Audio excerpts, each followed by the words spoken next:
Bonjour, aujourd'hui, on est dans une autre capsule du Bistrot de Limo. J'ai avec moi Stéphane Turmel, Via Capital à Québec. Oui. Hey Stéphane, on a une tendance présentement avec les taux qui baissent de façon, en tout cas, au moins qui commencent, mais on sent que ça va aller vers là pour le futur aussi. Est-ce que ça va avoir un impact sur l'immobilier, tu penses?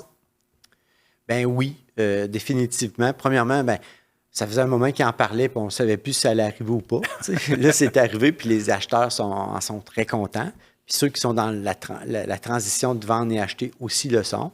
Et puis, tout le monde dit « Wow, c'est super, les taux baissent, les taux baissent. » Puis, à quelque part, c'est très positif. Là. Je ne suis pas malheureux de ça. Cependant, il faut quand même que je mette une petite bémol, je te dirais.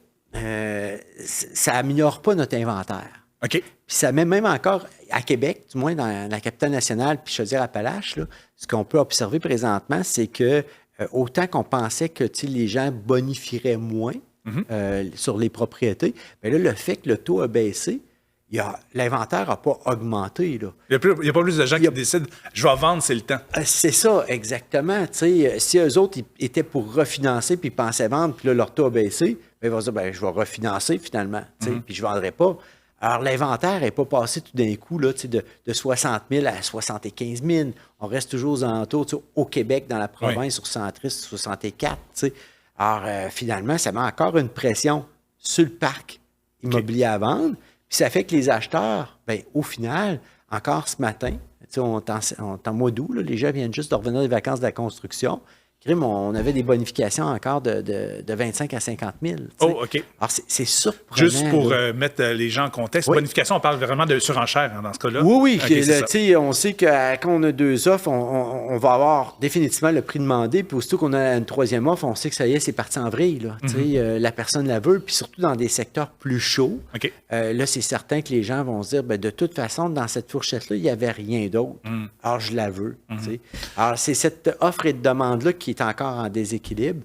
Puis ce taux-là met cette pression-là supplémentaire. Ouais. Est-ce que ça veut dire aussi que si je suis un acheteur, je ne devrais pas attendre plus bas comme taux parce que justement, il va peut-être avoir moins d'inventaire?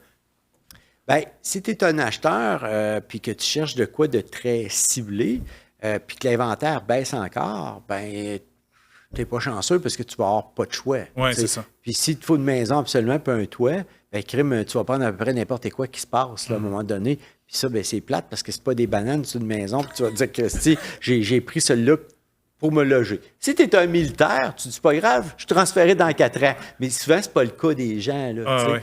Alors, puis après ça, il y a une autre question que tu me soulèves en disant ça. C'est qu'est-ce qui est surprenant, c'est que les gens me disent, bien là, on va attendre que le marché soit mieux. Oui, mais c'est quoi mieux? Mais là, je leur dis, OK, c'est quoi mieux pour vous? Que les taux soient plus bas ou qu'il y ait plus d'inventaire?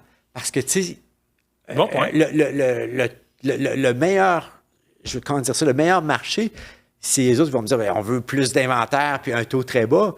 Mais là, avant que ça arrive, comme on peut voir, c'est que ça va prendre encore du temps là, avant d'arriver peut-être à un 95-100 000 d'inventaire. Là, sans compter, on ne se le cachera pas, qu'il y a de l'immigration qui rentre. Fait que pression sur le parc immobilier. Ben oui. Si tu penses qu'on ne peut pas, depuis janvier 2023, vendre aux immigrants, ou aux gens de l'extérieur, c'est-à-dire, je devrais dire, quelqu'un de New York qui veut acheter un terrain à l'île d'Orléans, c'est non. Là, mais puis la personne qui arrive, il faut qu'elle ait fait au moins 2 à 3 ans là, de payer des impôts avant de se qualifier pour dire, OK, elle peut acheter. Ah oui? Oui, mais ces gens-là, quand ils vont être prêts à acheter, les 150 000 personnes qui ont immigré, ils sont des immigrants économiques au Québec, là. Ça, c'est la grandeur de la ville de Québec, là, en passant. Ben, ça va. Je pense pas que ça va diminuer l'intérêt des gens d'acheter un immeuble. Là, fait que dans le fond, si je regarde tout ça, je pense que la personne qui est le plus en Cadillac, si on veut, c'est la personne qui est en fin de propriété, dans le fond, qui ne veut plus avoir nécessairement des maisons, mais qui s'en va peut-être en...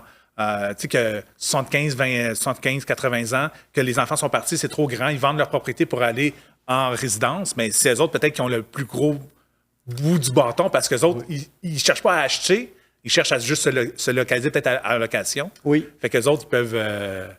bénéficier dans le fond du marché présentement. Là. C'est un bon point que tu as. C'est des gens souvent qui sont à leur maison depuis 30, 40 ans, puis qui l'ont bien entretenu, somme toute. Puis ils n'auraient peut-être pas misé beaucoup sur l'esthétique, mais ils ont un bon spot, puis Ouais. les gens, en ce moment, ils le cherchent. Puis là, ben, eux autres, ils ont pris une inflation sur les 4 dernières années sur leur immeuble qu'ils n'avaient pas pris les 10 dernières. Là, Ouais. tu sais. Alors, oui, eux autres, ils vendent vraiment dans un bon moment. Tu sais. Ouais, Fait que le bon moment revient justement au fait, c'est quoi pour vous le bon moment? Oui. Fait que il peut être différent selon la situation, selon si vous êtes un acheteur, un vendeur, un premier acheteur, un deuxième acheteur même aussi, ça peut être Oui. différent. Fait que, Puis qu'eux n'ont pas à racheter. Ils Ouais. n'ont pas le stress de dire je vends puis il faut que je trouve d'autres choses. Eux autres, ils sont rendus à une étape de leur vie qu'ils ont besoin de services puis d'une résidence. C'est correct. ben oui, tout à fait. C'est ça. Super. Ah, ben merci beaucoup, Stéphane. On a fait le tour. Oui. Fait que je vous invite à vous abonner aux réseaux sociaux à Stéphane et de voir justement d'autres capsules d'informations sur le marché immobilier à Québec. Merci bien.